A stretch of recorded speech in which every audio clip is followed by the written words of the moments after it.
Pero ¿por qué hace falta todo esto? Vamos a ver brevemente un poco de contexto histórico.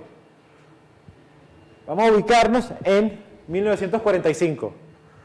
Mira, terminó la Guerra Mundial, estamos aquí en la transición democrática, y las computadoras es una vaina que usa el gobierno. Early special-purpose computing devices like tabulating machines were a huge boon to governments and business, aiding and sometimes replacing rote manual tasks. ¿Cómo funcionan las computadoras? Vamos a irlas pasando por aquí. Las computadoras en este entonces funcionan por medio de tarjetas perforadas. You look at them against the light, and if you remember that a card reader is reading vertically to get its characters, bloom, bloom, bloom, like that, not horizontal. If you now put the card down on a black background, and we'll use another card as a ruler, just look what happens. Every single character, and if you look very carefully, as well as the whole pattern that denotes a character, it can also be printed out at the top of the card, but there's never more than 2 holes that are punched. There are various choices of 2 holes here out of 11 rows in total, and that gives enough combinations. Now that might seem very strange. These are cards for an ICL 1900 computer. The ICL 1900 series internally did not hold its characters in 8 bits as would be done nowadays. It held them in 6 bits. Entonces, si cada columna es un byte y cada tarjeta tiene 80 bytes. 4 tarjetas se necesitan para un programa, la unidad estándar era una caja de zapatos. Se medían los programas en cajas de zapatos. Y tú ibas tu caja de zapatos, te ibas el viernes, regresabas el lunes a ver qué había impreso en la máquina. Si tenías un bug, lo descubrías el lunes y llorabas. En Venezuela, particularmente, las computadoras se usan en la industria petrolera. Esta es una foto real del centro de procesamiento de datos que había en la Creole Petroleum Corporation en 1959. Y esta es una foto real de la computadora llegando. Es una sola computadora, todo eso. ¿Pero por qué esta foto se toma en 1959? Porque en 1959 hubo una gran innovación. The transistor. Man has gone far toward matching some of the capacity of the human brain. He has done it with imagination, with the inventiveness and teamwork of the Bell Telephone scientists who are looking forward to the age just beyond the age of electronics. Transistors will take their place in the complex calculating machines that have often been called electronic brains because they enable man to save days, months, even years in solving mathematical problems. Of course, we cannot build a calculating machine as flexible as the human brain. But even a man-made computer designed to do hundreds of brain-like calculating jobs might need an Empire State Building to house it and a Niagara Falls to power and cool it if vacuum tubes were used in its construction. Substituting transistors for tubes, such a versatile machine could fit into a good-sized room, and power and cooling needs would be relatively low. Y era una gran noticia. Ya no necesitabas tener todo este salón lleno para tener una computadora. Podías hacerlo con tan solo 3 neveras. Que se llamaron la IBM 1401, 1402 y 1403, respectivamente. 3 machines are basic to any dynamic punched card information application. A card punch translates words and numbers into the same information in the form of holes in cards. A typist with very little extra training can operate the card punch. A second machine, the sorter, automatically arranges or groups cards according to any classification you desire. The third basic member of the punched card team is the accounting machine. It reads the facts and figures punched into the cards, does the necessary arithmetic, and translates the holes back into patterns you can read on a printed form. Esto permitió lo que se llamó los sistemas batch, los sistemas por lotes. Instead of being given one program at a time, computers could be given batches. When the computer was done with one, it would automatically and near instantly start the next. There was no downtime while someone scurried around an office to find the next program to run. This was called batch processing. Tú llegabas con tu caja de zapatos que te decía, mira, este es el lenguaje en el que yo escribí este programa. Este es mi programa. Por favor, ejecútalo. Solo había un problema. Cuando yo tenía varios trabajos uno después del otro, el trabajo me cambiaba la configuración del sistema, por lo que empezaron a pedirle a la gente que traía sus tarjetas que por favor agregaran unas tarjetas que regresaran la máquina al estado original. Y así podía yo poner todas las tarjetas en fila en la 1401 y se ejecutaban todos los programas. La gente se lo olvidaba. Entonces empezó a hacer una práctica común, agregar al principio unas tarjetas que ponían las máquinas en el estado que tú querías. Porque no confiabas en nadie. Si te tocaba detrás de ese tipo, tu programa no servía. Tú confiabas que en esa computadora pi era 3,14 y el anterior lo había cambiado a 56 porque necesitaba una variable adicional. Entonces, cada trabajo requería una identificación para tú poder saber a quién echarle la culpa. Debido a esto, apareció lo que se llamaban los resident monitors, los monitores residentes. Entonces, el resident monitor permitía que hubiera un programa que estuviera corriendo todo el tiempo. Los principios del sistema operativos. Tenía una sola tarea: asegurarse de que no desconfiguraran la máquina. Pero alguien se dio cuenta de que si yo tengo un programa haciendo eso, yo tengo un programa que puede asignar memoria. Cuando yo hago una solicitud de memoria, yo digo, mire, yo le voy a necesitar 20 variables, y la computadora dice, coño, yo soy una computadora de 64 kilobytes, tú solo quieres 20 variables, ¿para qué necesitas lo demás? El resident monitor le decía a la 1401, bueno, dame la siguiente lista de tarjetas, siguiente programa, yo lo cargo en la memoria que queda.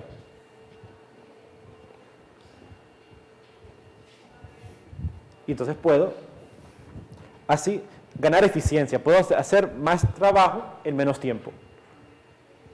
Entonces, resident monitors, principalmente protección y seguridad. Es un mecanismo para controlar el acceso de los procesos a los recursos que son definidos por el sistema operativo. Mira, esa variable es mía, esa no la puedes modificar. Y la seguridad. En el momento en que yo tenía dos programas compartiendo memoria, inmediatamente llegó alguien tratando de modificar la memoria del otro. Mira, podemos hacer eso, podemos inventar el hacking.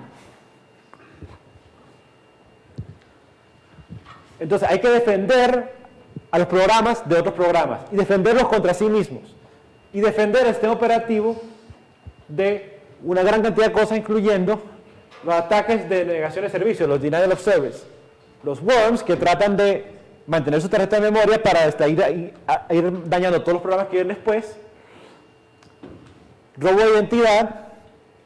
Tú dices que lo hiciste tú, pero lo que hiciste fue simplemente saltarte la tarjeta de identificación del siguiente. Robo de servicio, porque usar una computadora costaba plata. Tú dejas tu tarjeta y tenías que pagar tu caja de tarjetas. Por eso eran centros de procesamiento. Cobraban por hacer ese servicio.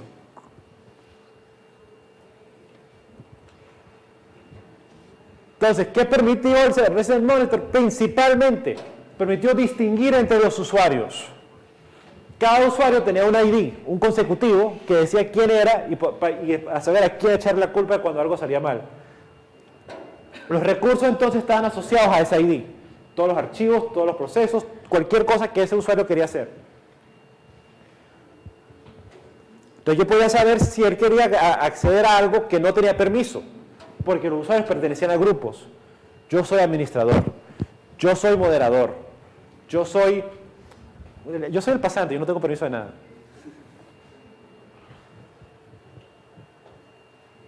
Pero si yo necesitaba acceder a ese permiso, yo podía hacer escalamiento de privilegios. Yo podía decir, mira, yo para esto necesito el privilegio de administrador. Entonces tú me puedes dar ese recurso solo para hacer esta tarea. Pero no era verdadera multiprogramación. La verdadera multiprogramación llegó en 1962. ¿Qué pasó en 1962? Apareció Thomas Kilburn y diseñó una computadora que se llamó Atlas. The University of Manchester in the UK started work on a supercomputer called Atlas, one of the first in the world. They knew it was going to be wicked fast, so they needed a way to make maximal use of the expensive machine. Their solution was a program called the Atlas Supervisor, finished in 1962. This operating system not only loaded programs automatically, like earlier batch systems, but could also run several at the same time on its single CPU. It did this through clever scheduling. O al menos que pareciera a la vez. Se dieron cuenta de que un solo programa no mantenía el sistema ocupado todo el tiempo.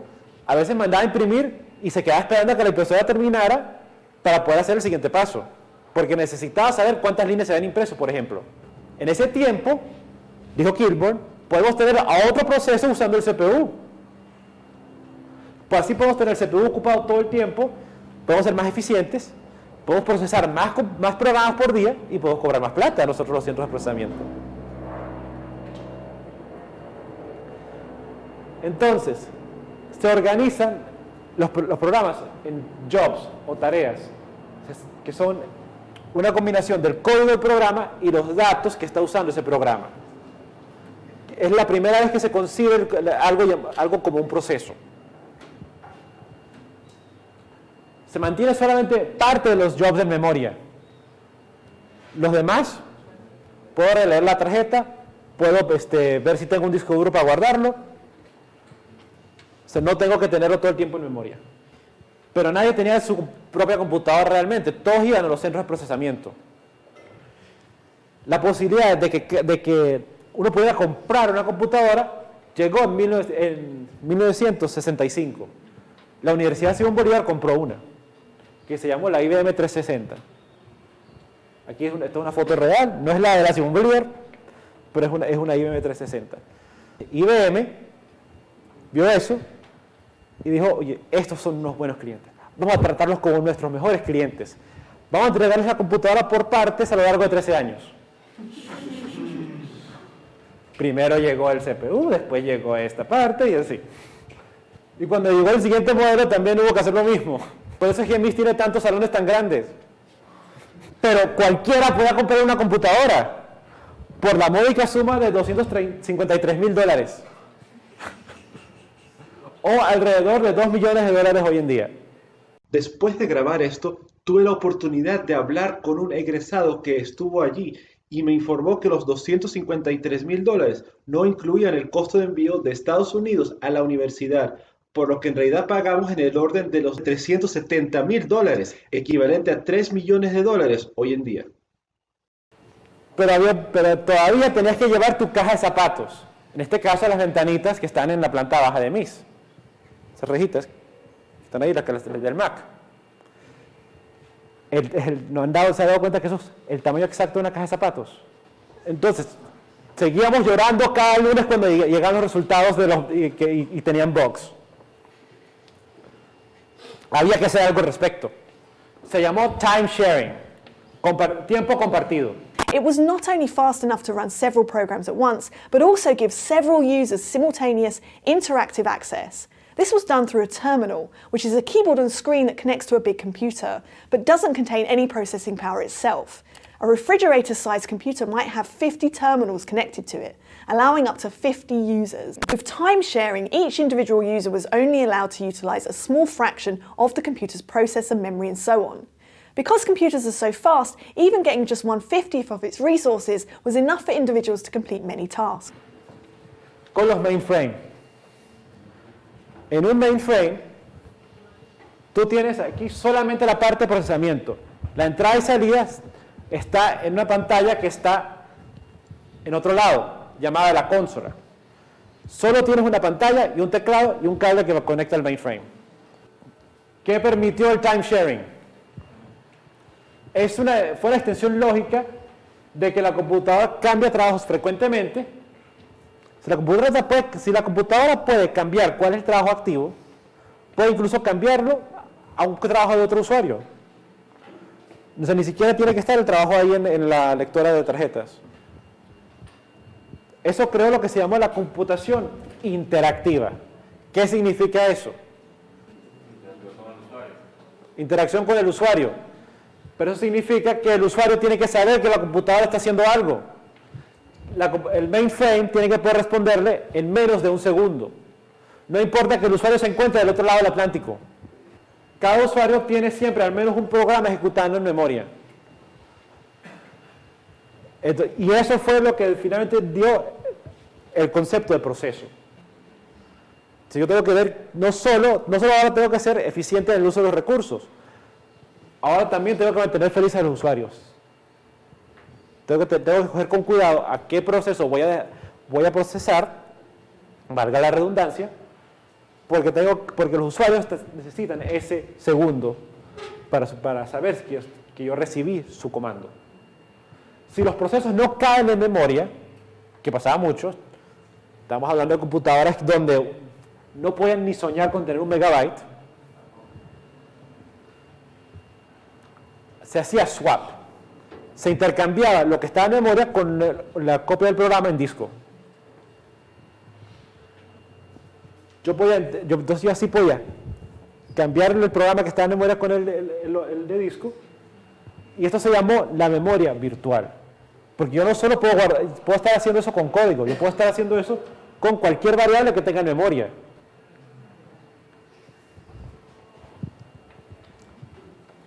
Entonces eso significa que el proceso no tiene que estar todo en memoria, puede ser un proceso más grande que la memoria. Y eso fue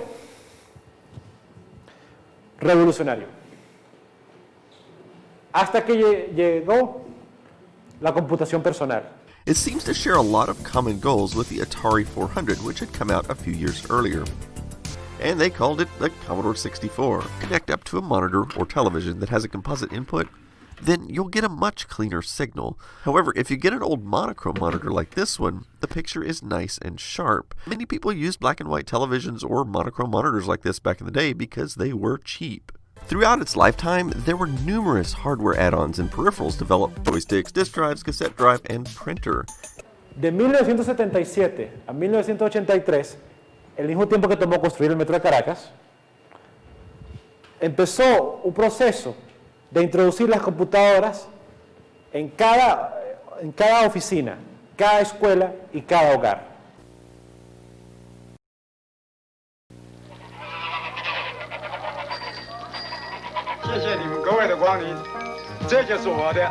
Apple Computer.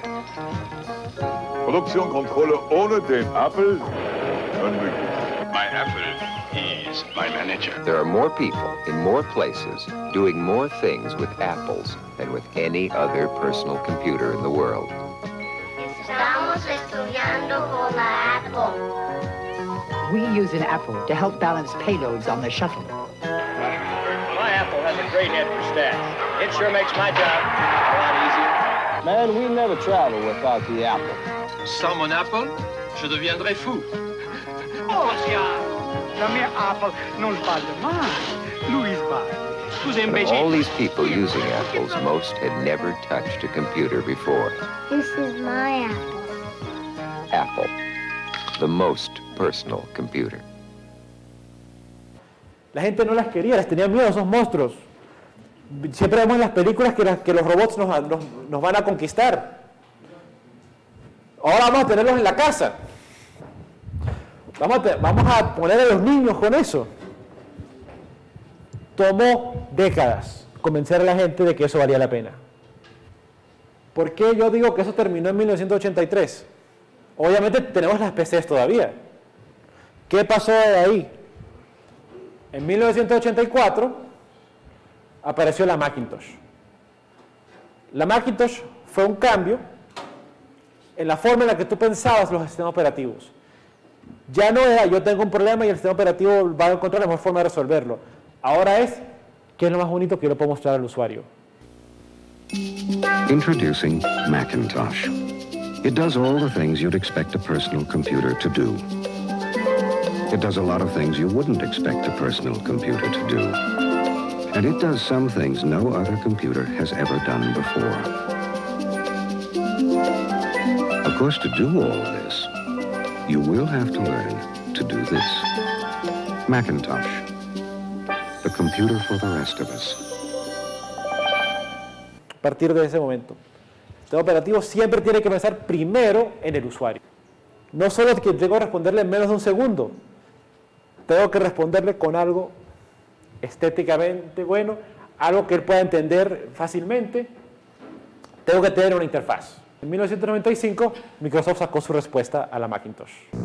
Windows 95 makes it easier to deal with information, and it includes a lot of features to reach out from a single PC and communicate with other people, whether it's the Microsoft Network or electronic mail or sharing files. I'll show you. See, what I really like is that everything you need to do, I can do right from the start button here. You see that? Look at that, Bill, huh?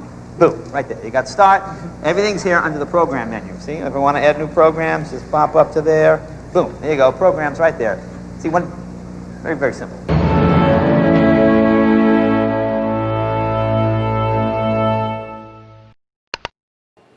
Y eso creó un nuevo cambio. Causó que Silverchair cambiara su portada. ¿Qué fue lo que hizo Windows 95? ¿Qué es lo que tenemos gracias a Windows 95? Yo sé que a nadie le gusta Windows. Aquí, eso estoy claro. Pero Windows 95 logró un cambio muy importante. La estandarización multiplataforma de los controladores. Gracias a Windows 95 tenemos los puertos USB. Gracias a Windows 95 yo puedo tener un programa que está en una Mac y también está en una PC y también está en Linux. Antes de Windows 95 eso era impensable. Eso era una traición a la marca. ¿Por qué yo digo que esto terminó en el 2010? ¿Qué pasó en el 2010 que cambió todo? But we think we've got something. That's what it looks like. Very thin. It's just like this. And we call it the iPad. Los libros no les van a decir esto. Pero a partir de que salió el iPad comenzamos a pensar en sistemas operativos como algo que podía estar en varias plataformas. iPhone runs OS X. Antes del iPad, la computadora tenía que adaptarse al sistema operativo. Ahora el sistema operativo se adapta a la computadora. La computadora de qué recursos tienes tú y trata de trabajar con eso. Antes yo, que iba a sacar una computadora, tenía que preguntarle a Microsoft qué puedo poner, qué va a ser compatible con tu Windows, o Mac, o a Linux, etc. A partir de este momento la computadora se adapta a lo que tú tengas. Los programas usan eso y funcionan en cualquier computadora. ¿Alguien sabe qué es esto? Esto es un Chromebook. ¿Saben qué es eso? ¿Qué se basa Chrome OS? Android.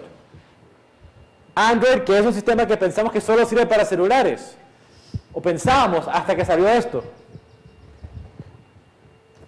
¿Qué es esto?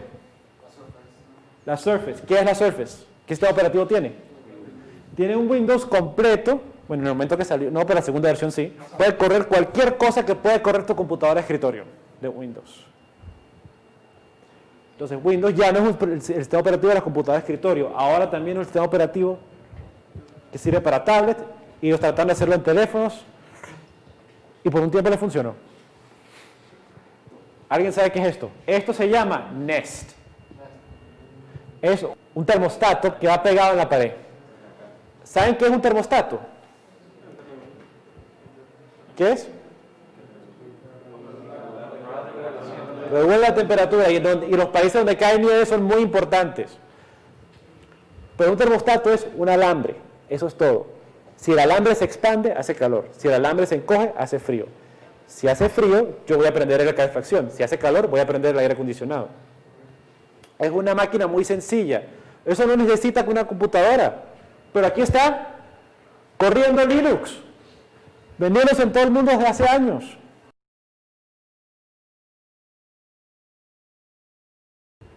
Pero los libros no van a decir esto. ¿Por qué? ¿Ustedes han oído Wikipedia no es una bola de cristal? Bueno, aquí está, reglamento de Wikipedia. Wikipedia no es una bola de cristal. Ustedes no pueden publicar algo que no saben si va a ser, ¿verdad? Si va a ser la tendencia ahí en adelante. Y como les digo, esto está cambiando muy rápidamente. Entonces, ¿qué es lo que realmente caracteriza a esta época? No sabemos cuál de estas va a ser más importante. Entonces, por eso yo les pregunto, ¿qué realmente nos define esta transformación que estamos viviendo? Yo se los digo para que lo vayan pensando. Vayan viendo los cambios que ocurren a su alrededor, que han ocurrido en su vida y que van a ocurrir.